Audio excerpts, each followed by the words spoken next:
Hello, students. I hope you all are healthy, studying well at e learning platforms. Students, today we have chapter 4 of History, the Mughal Empire. Students, do you know anything about who were Mughals? Students, Mughals were related to two great rulers of Central Asia, Genghis Khan on their maternal side and Tamur on their father's side. Students, the Mughal Empire was an empire that, at its greatest territorial extent, ruled most of the Indian subcontinent. Students, then it was known as Hindustan. Students, in this map, you can understand the Mughal Empire extended with how much context of nowadays India. Students, the first Mughal emperor was Babur. The Mughal dynasty in India was founded by Jahiruddin Muhammad Babur. He was a fifth generation descendant of Timur. At the time of his birth in 1483, the Timurid Empire was on decline. There was not enough principalities in the empire for the Timurid princes. Consequently, the princes fought among themselves to grab each other's territory. Students, in the age of 12, Baba succeeded his father as chieftain of Fargana. Nowadays, it is in Uzbekistan. Students, in 1526, Babur defeated the Sultan of Delhi, Ibrahim Lodi, at Panipat. This battle is known as First Battle of Panipat. Students, before his death in 1530, Babur established his control over Delhi, Agra, and all of northern India. Students, Babur was succeeded by his son Humayun.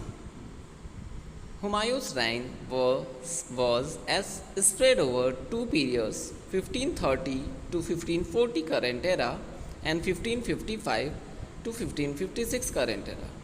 The break in Humayun's reign was caused by Mughal governor of Bihar, Sesa Suri, who rebelled against him. Humayun was defeated by Sesa Suri in two battles, at Chausa in 1539 and at Kannauj in 1540. After the defeat at Kannauj, Humayun fled to Persia and Sesa became the ruler of Mughal possessions. Suri dynasty did not last long. Within a year, Humayun, with the help of Shah Tamas of Safavid dynasty of Persia, re-established his rule in India. But the Humayun's second reign lasted only 1 year, as he died after falling down from the stairs of his private library called Sher Mandal in the Purana Kila in Delhi. He was succeeded by his son, who was 14 years old. Students, can you tell me the name of the boy? Yes, it was Akbar. Students, his complete name was Abul Fatah Jalaluddin Muhammad Akbar, popularly known as Akbar, was the third Mughal emperor who reigned from 1556 to 1605. Akbar succeeded his father Humayun under terms need explaining Baram Khan, who helped the young emperor expand and consolidate Mughal domains. One of the greatest fight of Akbar was Battle of Haldi Ghati. It was between Akbar and Maharana Pratap. Students, That was the time when Mughal painting also flourished. Students, you can see the picture of Mughal paintings. Students, Akbar succeeded by his son Jahangir. Jahangir ruled from August 1569 to October 1627.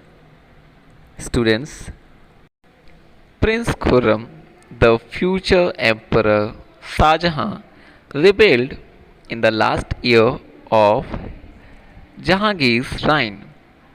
Students, Shah Jahan was fifth Mughal emperor who reigned from 1628 to 1658. His reign represented the height of Indian architecture, mostly notable the Taj Mahal.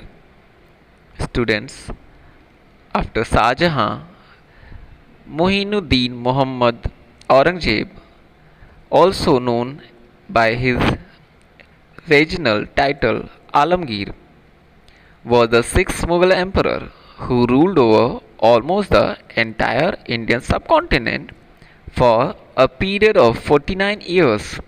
Students, it was widely considered to be last effective ruler of the Mughal Empire.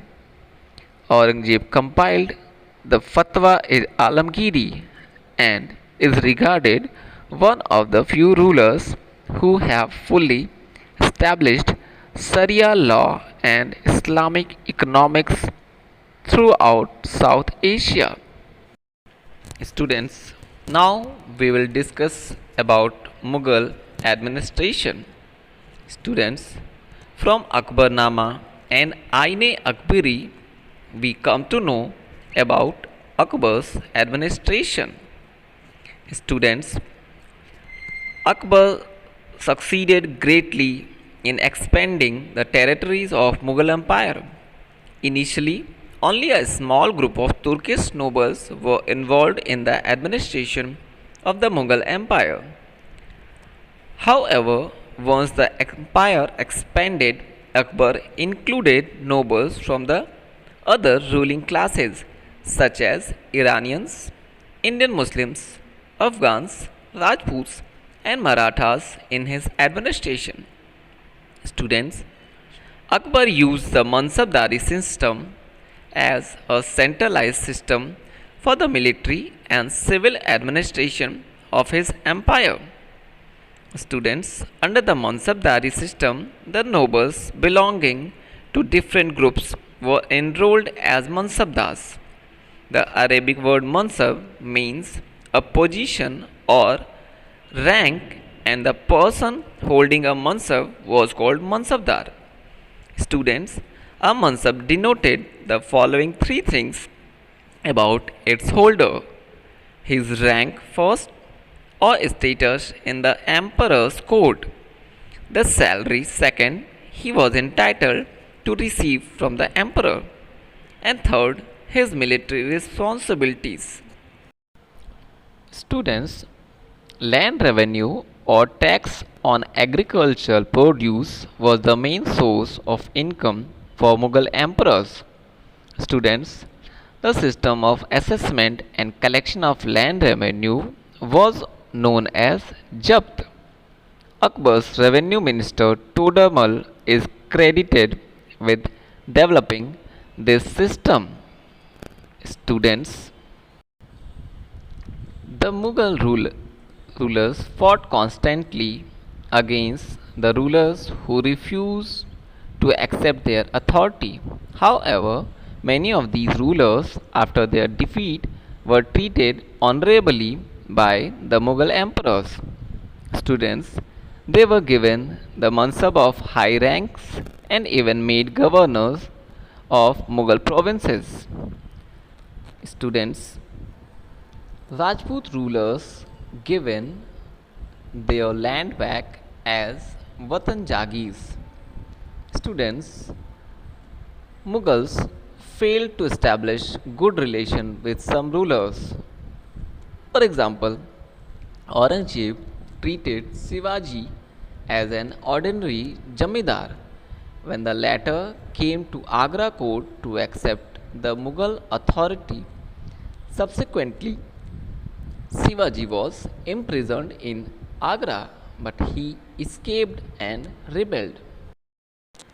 Students, one Akbar's policy named Sulah-e-Kul.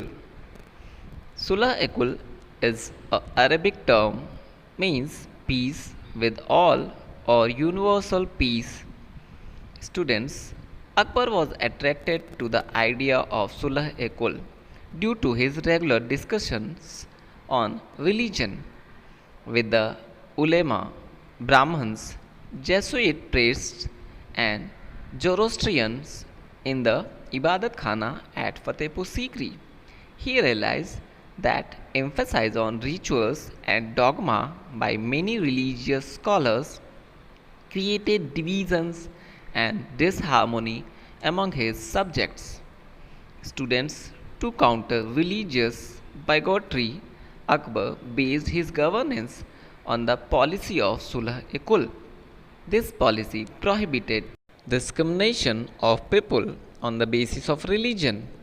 It promoted tolerance, peace, and harmony among the people. Students, the Mughal Empire grew weak by 1700 as kings spent too much money on palaces and war. Students, with the passage of time, the Mughal nobles, due to their growing wealth, emerged as power centers in their areas of influence. Later, they start revolting against the Mughal rulers. Students, I hope you understand all the aspects